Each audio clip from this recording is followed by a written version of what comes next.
సహాయం చేయించి ఉపయోగకరంగా మా దగ్గర బోధించుటకు మీరు అవసరం విశ్లేషణ మధ్య తల్లి సంపూర్ణంగా బోధించుటకు కృపతను ప్రార్థిస్తున్నాం, సహాయం చేయించండి. ఈ సమయంతో కూడా మీకు భయంకరంగా కుటుంబాలకు దేవుడకరంగా ఆశీర్వాదకంగా రక్షించగలని యేసు పరిశుద్ధ రావు గారిని ప్రార్థించి ఉన్నాము తండ్రి. సరే, మంచిది పిల్లారా, మరి ఇంతవరకు పదం ద్వారా మనపక్షులో మరి కొంచెం విషయాలు దేవుని గ్రంథం నుంచి దేవుని మాటల మీదకు మన మధ్యలో సహోదరులు ఉన్నారు. సహోదరులు లేచి దేవుని వార్త నుంచి వచ్చిందిగా సహోదరుని ప్రేమతో ఆహ్వానిస్తున్నాడు. పిల్లలు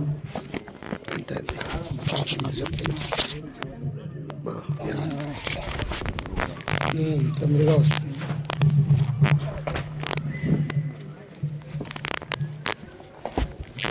నిద్రపోకున్నట్టమ్మా, చలికి బాగా నిద్ర వస్తుందా? దేవునికి స్తోత్రములు.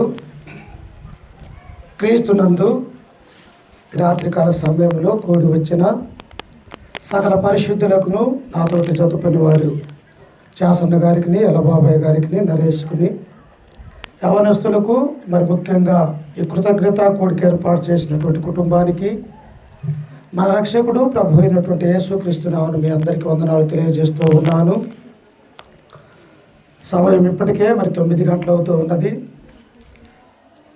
మీ కన్నులు భారమైనప్పటికీ కూడా ఒక అర్ధ గంట దేవుని యొక్క వాక్యం వినాలని ప్రేమతో మిమ్మల్ని కోరుచున్నాను.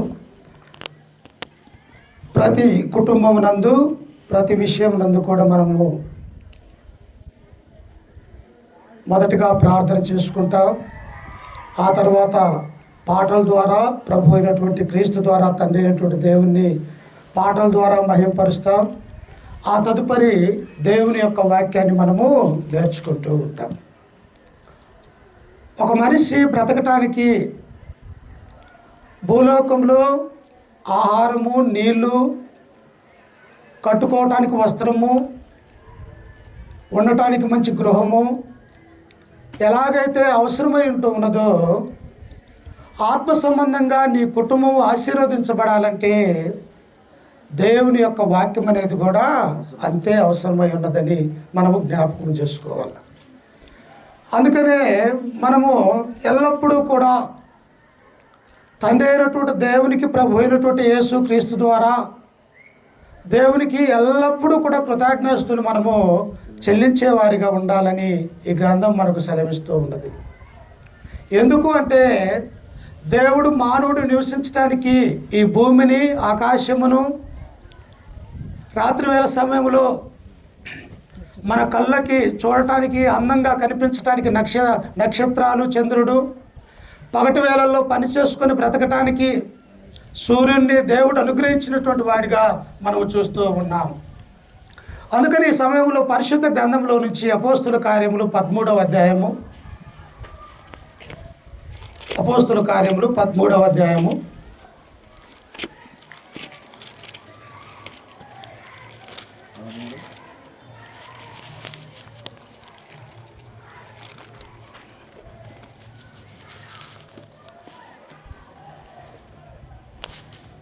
పద్నాలుగో అధ్యాయము సరిగ్గా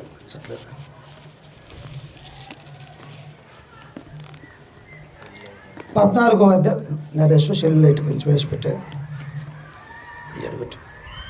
14వ అధ్యాయము నేను పెట్టుకుంటాను. అసలు కానీ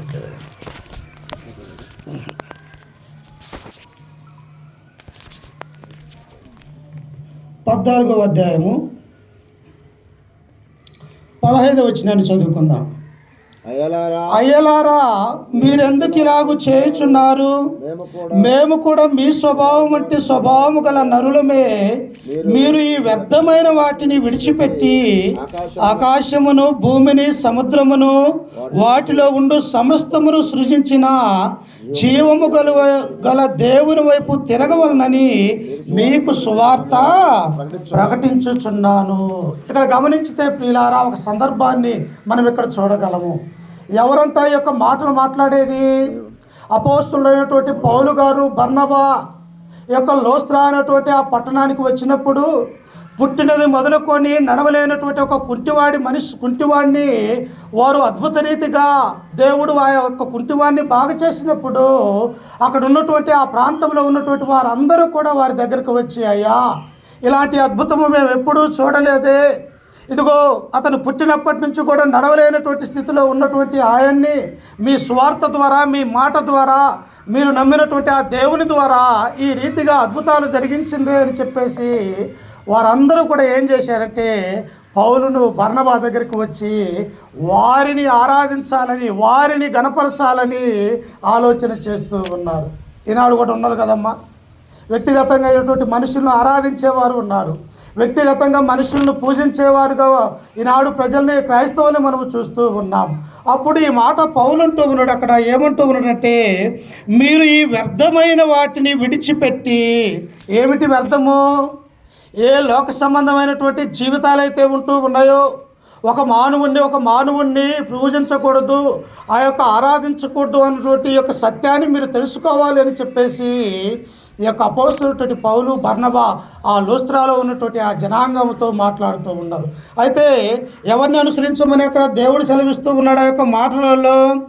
ఆకాశమును, భూమిని, సముద్రమును, వాటిలో ఉండు సమస్తమును సృజించిన జీవము గల దేవుని వైపు తిరగవలనని మీకు సువార్త ప్రకటించడం. అంటే ఎవరికెళ్ళి తిరగాలంట? మనము దేవుని వైపు మనము తిరిగేవారిగా ఉండాలా. మన ఆలోచనలు, మన యొక్క పద్ధతులు, మనలో ఉన్నటువంటి హృదయంలో, అంతరంగంలో ఉన్నటువంటి ఇవన్నీ కూడా ఎవరి గురించి మనము ఆలోచన కలిగి ఉండాలి అంటే ప్రియులారా, దేవుని వైపు మనము తిరిగి ఆలోచించే వారిగా ఉండాలని ఈ గ్రంథం మనకు సెలవిస్తూ ఉంది. ఎందుకు ఆయనకు తిరగాల? ఆయన జీవము కలిగినటువంటి దేవుడు, నా ప్రాణానికి కాపుదలగా ఉన్నటువంటి వాడు. అలాగనే నిన్ను నన్ను ప్రతిరోజు కూడా, ప్రతి నిత్యము కూడా ఆయన రక్షించేవాడుగా ఉన్నాడు. కనుక మనము జీవము గల దేవుని వైపు మరలి ఆయన్ను మాత్రమే ఆరాధన చేయాలి, ఆయనను మాత్రమే స్తుతించాలన్నటువంటి ఆ సత్యాన్ని ఇక్కడ మనము చూస్తూ ఉన్నాం. అంతేకాదు ప్రియులారా, ఇంకా కింద వచనములో ఏమంటూ ఉన్నాడో చూడండి ఒకసారి. ఆయన గత కాలములో సమస్త జనులను తమ తమ మార్గముల యందు నడవనిచ్చెను. ఆయన ఆకాశము నుండి మీకు వర్షమును, ఫలవంతములైన ఋతువులను దయచేయచ్చు, ఆహారము అనుగ్రహించుచు, ఉల్లాసముతో మీ హృదయములను నింపుచు. దేవుడు అలాంటి వాడంట. ఆయన ఆకాశాన్ని, భూమిని, సమస్త మానవాళిని నిర్మించి నీకంటూ ఒక కుటుంబాన్ని దేవుడే ఏర్పాటు చేసి, ఆ కుటుంబానికి కుమారులు, ఆ తర్వాత కోడళ్ళు, ఆ తర్వాత మనవళ్ళు, మనవరాళ్ళు, ఈ రీతిగా నీ కుటుంబం భూమి మీద ఆశీర్వదించి నీ యొక్క మనస్సును, నీ యొక్క హృదయాన్ని దేవుడు ఏం చేస్తూ ఉన్నాడో తెలుసా?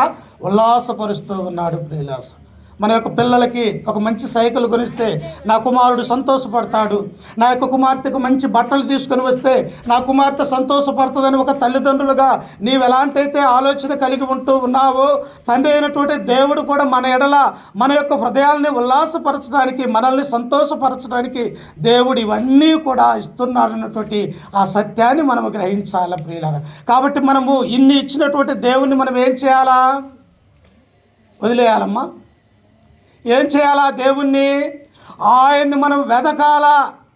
మత్తయి సువార్త 7:7 అడుగుడి మీకు ఇవ్వబడును, వెదుకుడి మీకు దొరుకుదును, తట్టుడి తలుపు తీసేదని అంటాడు. అంటే మనం నిత్యము కూడా లోక సంబంధమైనటువంటి విషయాలలో వెతుకుతున్నాము, కానీ ఆత్మ సంబంధమైనటువంటి నా నుంచి దేవుడు ఏం కోరుకుంటూ ఉన్నాడు, నా ఎడల, నా కుటుంబం ఎడల దేవుని యొక్క సంకల్పము, చిత్తము ఏమై ఉన్నది అని చెప్పేసి మనము దేవుణ్ణి అడగనటువంటి వారిగా ఉంటూ ఉన్నాం ప్రియులారా. మేలు పొందుతూ ఉన్నాం, కానీ తిరిగి కృతజ్ఞతలు మనము చెల్లించలేనటువంటి వారిగా ఉన్నాం. అందుకనే 14వ కీర్తన గ్రంథం 14వ కీర్తనలో దేవుడు అంటాడు చూడండి ఒకసారి. 14వ కీర్తన 2వ వచనంలో మనం చదువుకుంటే ఆయన ఏమంటూ ఉన్నాడు ఒకసారి చూడండి. అక్కడ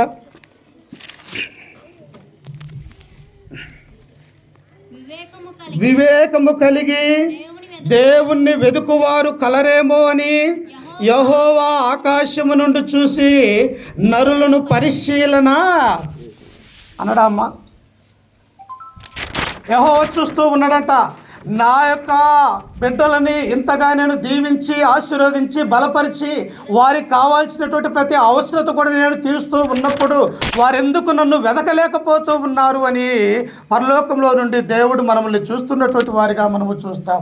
అందుకని ఇక్కడ దేవుడు ఏమంటూ ఉన్నాడు, కీర్తనాకారుడు, వివేకము కలిగి దేవుణ్ణి వెదుకువాడు కలడేమో అని యెహోవా ఆకాశము నుండి చూసి నరులను పరిశీలన చేస్తూ ఉన్నాడా?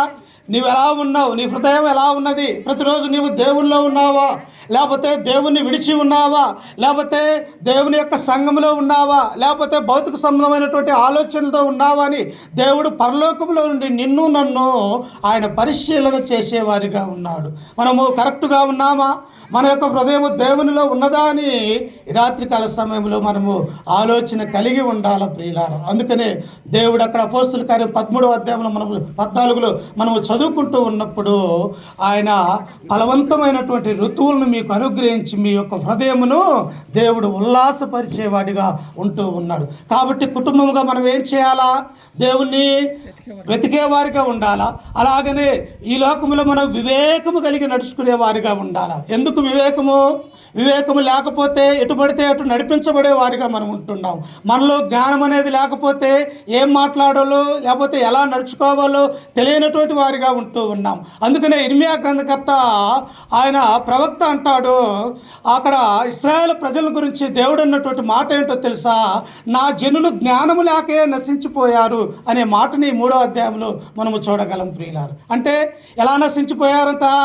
నా యొక్క జనులు, ఇశ్రాయేలు యొక్క ప్రజలు, వారిని ఎందుకు నేను ఐగుప్తు దేశంలో నుంచి ఆ బానిసత్వంలో నుండి ఎందుకు వారిని నేను బయటికి తీసుకుని వచ్చానా అన్నటువంటి ఆ విషయాన్ని వారు మర్చిపోయారు. వారు ఎప్పటికీ కూడా భౌతిక సంబంధమైనటువంటి ఆలోచనలు కలిగి వారి యొక్క జీవితంలో నన్ను ఎరుగక, వివేకము లేక, జ్ఞానము లేక వారు నడుచుకుంటూ ఉన్నారు అని చెప్పేసి ఇర్మియా ప్రవక్త అంటాడు. అంటే తన యొక్క జనులు జ్ఞానము లేకే నశించిపోతూ ఉన్నారు.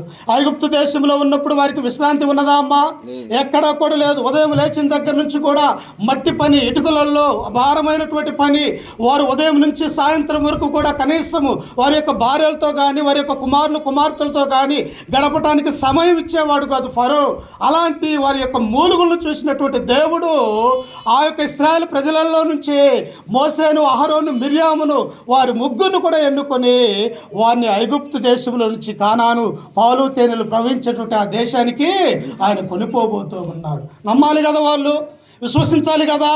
ఫరో లాంటి వాడిని ఎదుర్కొని, ఫరో మామూలు వ్యక్తి కాదు ప్రియులారా. ప్రపంచంలోనే ఒక గొప్ప జ్ఞానం కలిగినటువంటి వాడు ఫరో. అంతేకాదు యుద్ధాలు, అలాగనే యుద్ధ నైపుణ్యాలు, గుర్రాలు, అనేక విషయాలలో బలం కలిగినటువంటి వాడిగా ఫరోను ఆనాడు మనము చూడగలము ప్రియులారా. అలాంటి ఫరో నుంచి ఇశ్రాయేలు ప్రజల్ని ఆయన కాపాడుతూ ఉన్నప్పుడు వారు ఏమైపోయారంట? జ్ఞానము లేకే నా ప్రజలు నశించిపోతూ ఉన్నారని అక్కడ మనం చూస్తూ ఉన్నాం. నిజంగా జ్ఞానం అనేది ఎవరిస్తారు? దేవుడు. ఎవరిస్తారమ్మా? యాకోబు రాసినటువంటి పత్రిక 1వ అధ్యాయము చూడండి ఒకసారి. జ్ఞానం ఎవరిస్తారు? వెనకట్లా మన పెద్దవాళ్ళు ఒక మాట అనేది, అరే తెలివి తక్కువడా, జ్ఞానం పోయి కొనుక్కొచ్చుకోరా అని మన యొక్క పిల్లలుగా ఉన్నప్పుడు పెద్దోళ్ళు అనాడనేవాళ్ళు. నిజంగా జ్ఞానం కొనుక్కునేదా అమ్మా? చూడండి ఒకసారి యాకోబు రాసినటువంటి పత్రిక 1వ అధ్యాయము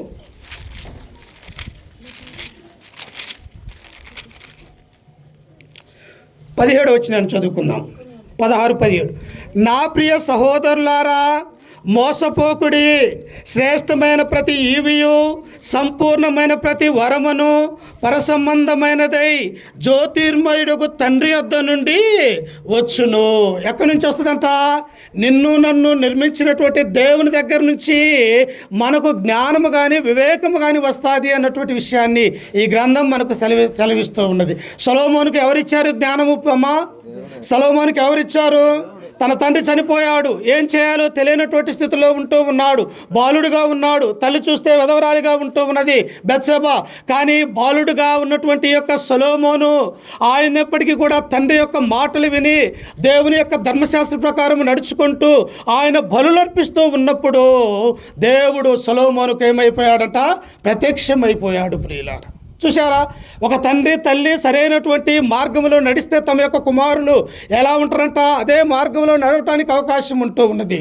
అలాగనే దావీదు మహారాజు దేవునికి ఇష్టమైనటువంటి కుమారుడుగా ఈ లోకంలో మంచి రాజుగా ఉండి ఆయన జరిగించినటువంటి అనేక కార్యాలు తన యొక్క కుమారుడైనటువంటి సొలొమోనుకు తెలియజేసినప్పుడు ఆ సొలొమోను కూడా దేవుని యొక్క ధర్మశాస్త్రాన్ని కలిగి ఆయన వివేకము కలిగినటువంటి వాడిగా ఉన్నాడు. అప్పుడు దేవుడు ఏమన్నాడు, అయ్యా ఏం కావాలి నీకు, ఏం కావాలా, ధనమా, ఆస్తి, ఐశ్వర్యములా, గుర్రాలా, లేకపోతే రైతులా, ఎవరు కావాలి నీకు సొలొమోను అని దేవుడు అడిగినప్పుడు ఆయన ఏమని కోరుకున్నాడమ్మా, అమ్మా అయ్యా నాకేమీ కూడా అవసరం లేదయ్యా, నీ యొక్క ప్రజలైనటువంటి ఈ ఇశ్రాయేలు యొక్క ప్రజల్ని పరిపాలించటానికి నాకున్నటువంటి ఈ జ్ఞానము చాలదు, ఇదిగో బుద్ధి వివేకములు గల హృదయాన్ని నీవు నాకు దయచేయము అని ప్రార్థన చేశాడు. ప్రియులారా, మనమైతే ఏమంటాము, 4 అంతస్తుల బిల్డింగ్ ఏమంటావు, లేకపోతే ఒక కేజీ బంగారం ఏమంటావు, లేకపోతే ఒక కేజీ వెండి కావాలని అంటావు, లేకపోతే అందరికాడికి గొప్ప ఐశ్వర్యవంతిగా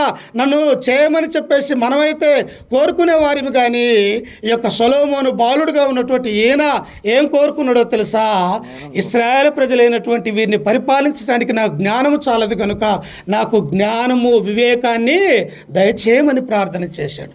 దేవుడు ఇస్తాడమ్మా, నువ్వు నమ్మకం కలిగి విశ్వాసం కలిగి దేవుని ఎడల భయభక్తులు కలిగి నువ్వేది అడిగినా కూడా ఆయన ఇచ్చేవాటిగా సిద్ధపాటు కలిగి ఉంటూ ఉన్నాడు. అందుకనే దేవుడు అంటాడు, ఏమంటాడు, మొదట నీవు నా నీతిని నా రాజ్యమును వెతకాలి. ప్రియులారా, ఏం వెతకాలి మనము, దేవుని యొక్క నీతి ఎక్కడ ఉన్నది, ఆయన యొక్క పరిశుద్ధత ఎక్కడ ఉన్నది, ఆయన యొక్క రాజ్యం అనే సంఘము ఎలా ఉన్నది, ఏ సంఘము నిజమైనటువంటి సంఘము, ఆ సంఘములో సభ్యులుగా నేను ఎలా ఉన్నాను, లేకపోతే లోక సంబంధమైనటువంటి ఇదిగో భౌతిక సంబంధమైనటువంటి పేర్లు పెట్టినటువంటి ఆ సంఘానికి నేను వెళ్తూ ఉన్నానా, లేక బైబిల్లో ఉన్నటువంటి ఆ సంఘం కొరకు తన యొక్క ప్రాణాన్ని పెట్టినటువంటి ప్రభు అయినటువంటి క్రీస్తు యొక్క సంఘంలో నేను ఉన్నానా అని నీవు వివేకము కలిగి జాగ్రత్త కలిగి నీవు ఆలోచన చేయాల. ప్రియులారా,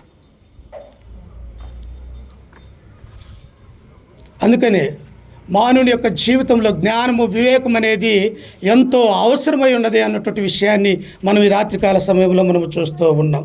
అంతేకాదు ప్రియులారా, ఆడియందు భయభక్తులు కలిగినటువంటి వారికి ఆయన ఏం చేస్తారంట, ఈ లోకంలో క్రైస్తవులుగా ఉన్నటువంటి మనకు కొన్ని శ్రమలు వస్తాయి కుటుంబాలలో.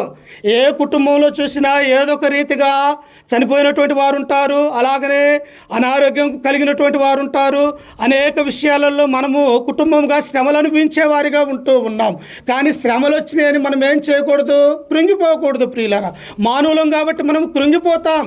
కానీ మనము కృంగిపోక ఆ పరమందు ఉన్నటువంటి దేవునికి మనము ప్రార్థన చేసినట్టయితే నా విన్నపాలు విని మన యొక్క శ్రమలని ఆయన ఏం చేస్తారంట, తొలగిస్తాడు. ప్రియులారా,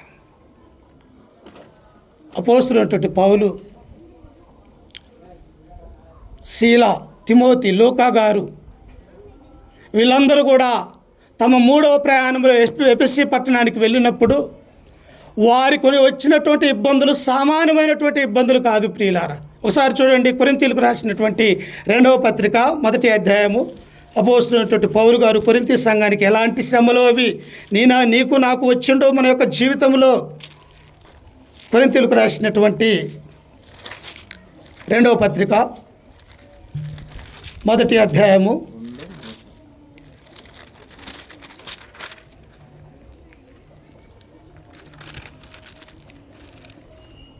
7వ వచనాన్ని చదువుకుందాం. 2వ పత్రిక 1వ అధ్యాయం 7వ వచనం. మీరు శ్రమలలో ఎలాగూ పాలువారై ఉన్నారు, అలాగే ఆదరణలో పాలువారై ఉన్నారని ఎరుగుదుము కనుక మిమ్మును గూర్చిన మా నిరీక్షణ స్థిరమై ఉన్నది. చూసారా, మీకు వచ్చిన శ్రమలు ఇదిగో సువార్త బోధిస్తున్నటువంటి మాకును కూడా వస్తూ ఉన్నాయి. దేవుడు ప్రతినిత్యం పరిశుద్ధాత్ముడు మాతో మాట్లాడుతూ ఉన్నప్పటికీ కూడా ఆయా ప్రాంతాలలో ఆయా పట్టణాలలో క్రీస్తు యొక్క మరణ సమాధి పునరుత్థానం గురించి మేము సువార్త ప్రకటన చేస్తూ ఉన్నప్పుడు మేము ఎదుర్కొంటూ ఉన్నాము. సంఘముగా, కొరింథీ సంఘముగా, ఎఫెసీ సంఘంగా మీరు ఆ శ్రమలు ఎదుర్కొంటూ ఉన్నారు. అయితే ఈ శ్రమలలో నుంచి మనకు ఆదరణ ఇచ్చేవాడు ఉన్నాడు. ఎవరమ్మా మనకు ఆదరణ ఇచ్చేది? దేవుడు అన్నటువంటి సత్యాన్ని మనం గ్రహించాలా ప్రియులారా. దేవుడు ఇస్తాడా లేకపోతే మానవులు ఎవరన్నా ఇస్తారా? ఎవరు కూడా మనకి ఏరు.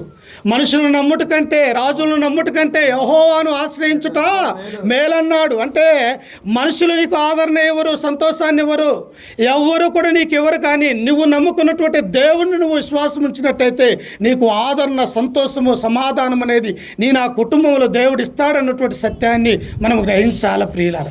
అందుకనే కింద వచనంలో ఏమంటూ ఉన్నాడో చూడండి ఒకసారి. సహోదరులారా, ఆసియాలో మాకు తటస్థించిన శ్రమను గూర్చి మీకు తెలియకుండటం మాకు ఇష్టం లేదు.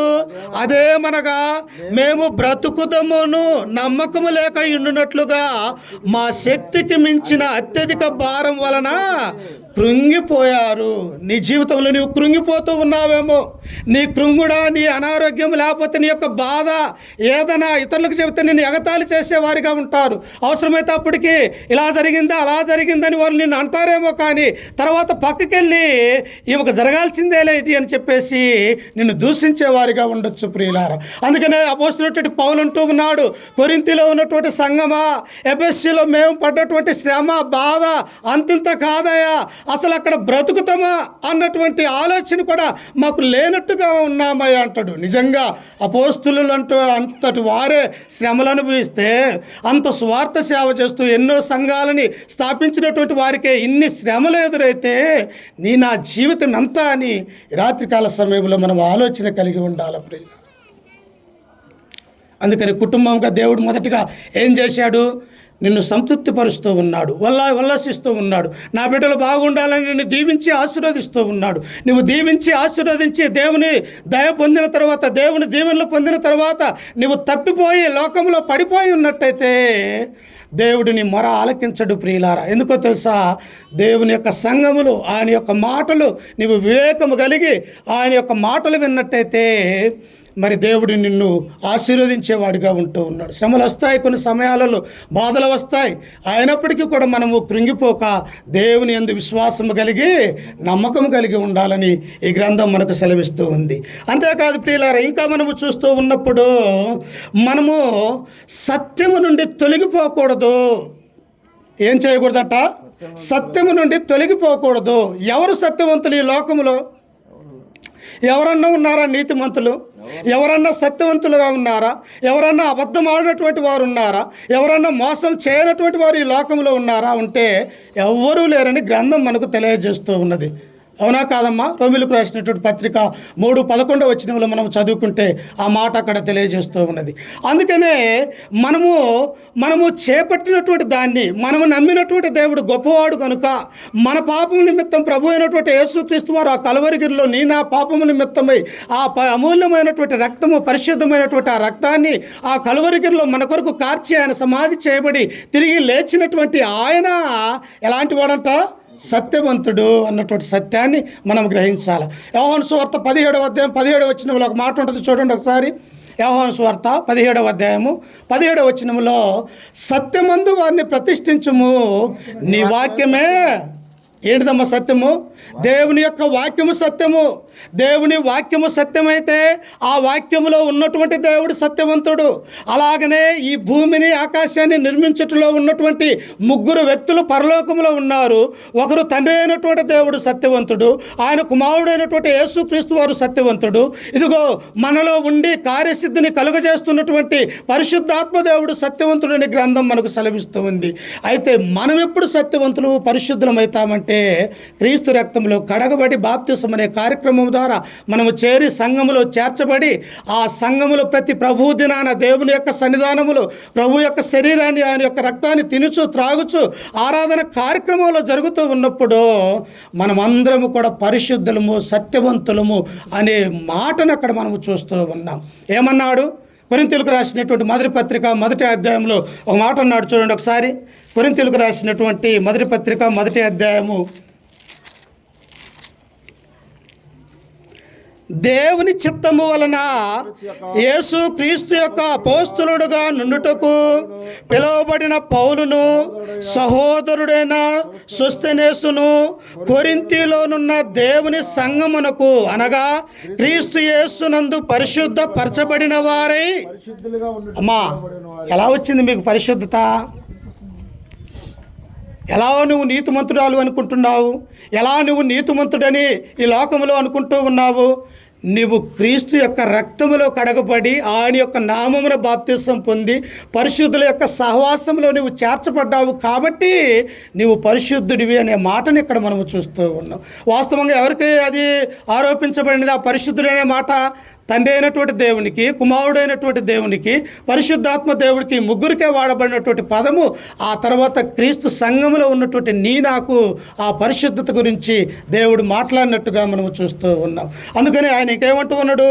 క్రీస్తు యేసునందు పరిశుద్ధపరచబడిన వారై పరిశుద్ధులుగా ఉండుటకు పిలువబడిన వారికి దేవుడు పిలిచాడా? మిమ్మల్ని కలలో పిలిచాడమ్మా?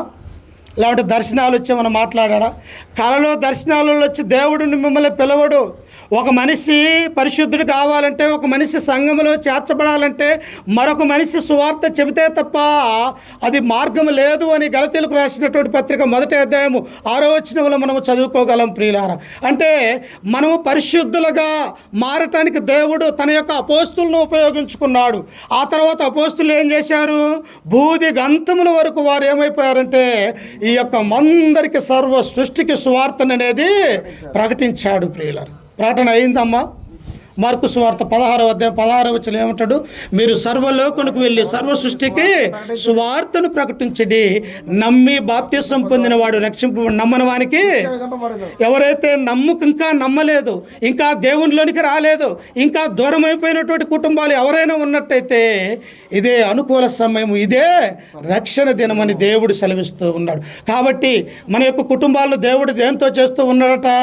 ఉల్లాసముగా నా యొక్క బిడ్డలు ఉండాలని, సంతోషముగా సమాధానముగా ఉండాలని, వారు ఈ లోకంలో ఎన్ని కష్ట నష్టాలు పడ్డప్పటికీ కూడా నా దగ్గరికి నా యొక్క సంఘంలోనికి వచ్చి ఉన్నారు కనుక వారిని దీవించి ఆశీర్వదించాలన్నది దేవుని యొక్క ఇంటెన్షన్ అయినట్టుగా మనము చూస్తూ ఉన్నాం. అందుకనే ప్రియులారా, ఈ రాత్రికాల సమయంలో నీవు నేను కూడా దేవుని యొక్క వాక్య దేవుని విషయంలో సత్యవంతుడైనటువంటి దేవుణ్ణి మనము కలిగి ఉండాలా. ఆయన కలిగి లేకపోతే సాతాను మన యొక్క కుటుంబంలో చొరపడుతుంది. పడదమ్మా? చూడండి ఒకసారి పేతురు రాసినటువంటి మొదటి పత్రిక 5వ అధ్యాయము. పేతురు రాసినటువంటి మొదటి పత్రిక 5వ అధ్యాయము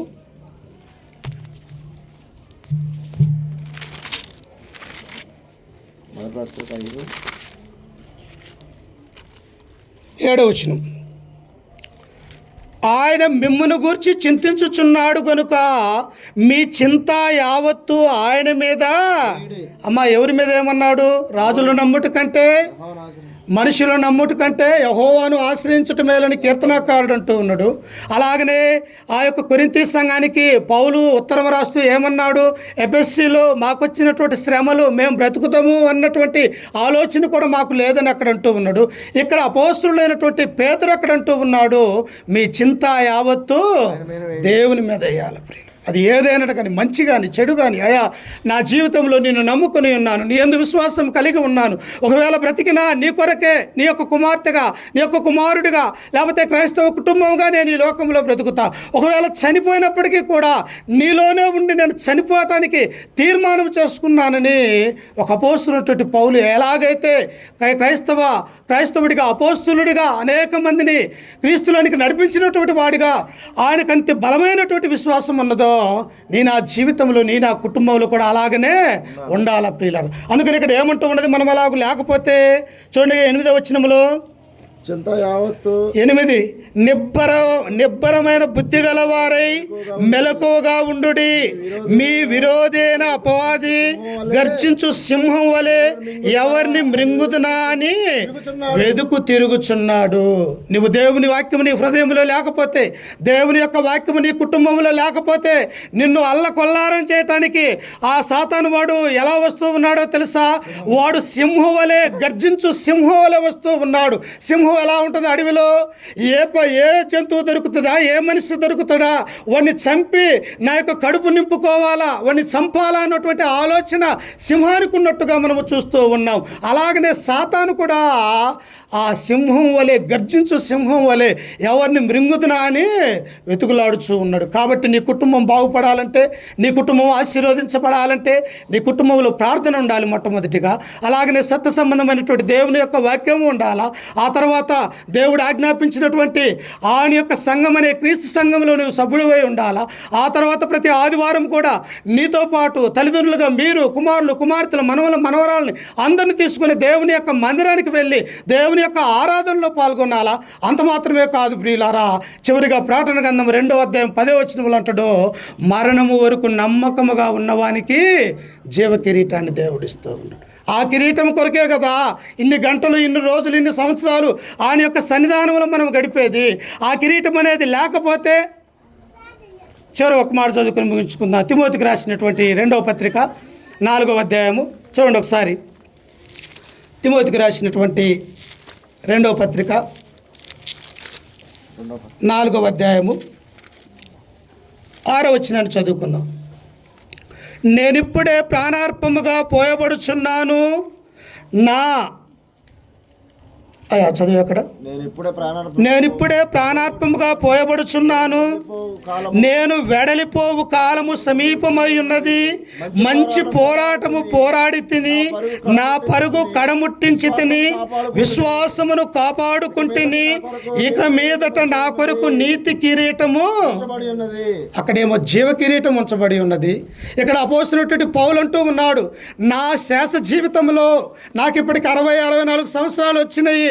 నా జీవితం అంతా కూడా క్రీస్తులోనికి వచ్చిన తర్వాత అనేకమైనటువంటి శ్రమలు నేను అనుభవించాను.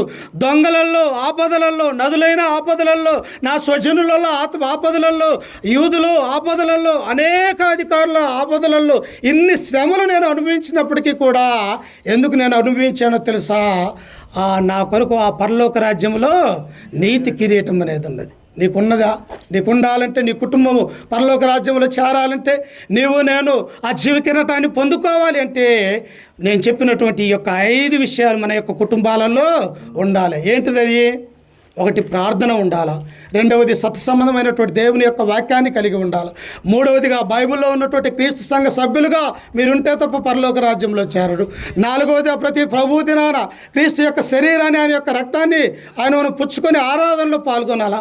ఐదవదిగా, మరణం వరకు నమ్మకం కలిగి ఉంటే నీకు జీవ కిరీటం ఇస్తుంది. కాబట్టి మనమందరం కూడా ఆ జీవ కిరీటం కోసం, నిత్య జీవం కోసము ఈ లోకములో ఆ యొక్క సాతాను ఎవరిని మింగుదామని గర్జించు సింహం వలె తిరుగుతూ ఉన్నాడు కనుక జాగ్రత్త కలిగి, మెలకువ కలిగి దేవునిలో ఉండాలని చెప్పేసి ఈ వాక్యం ద్వారా మిమ్మల్ని హెచ్చరిస్తూ, ఈ మాటలను నన్ను కూడా హెచ్చరిక చేసుకుంటూ, ఓపికతో మీ అందరికీ మన రక్షకుడు ప్రభు అయినటువంటి యేసుక్రీస్తు నామమున వందనాలు తెలియజేస్తూ ఈ వాక్యాన్ని ముగించుకుంటూ ఉన్నాను.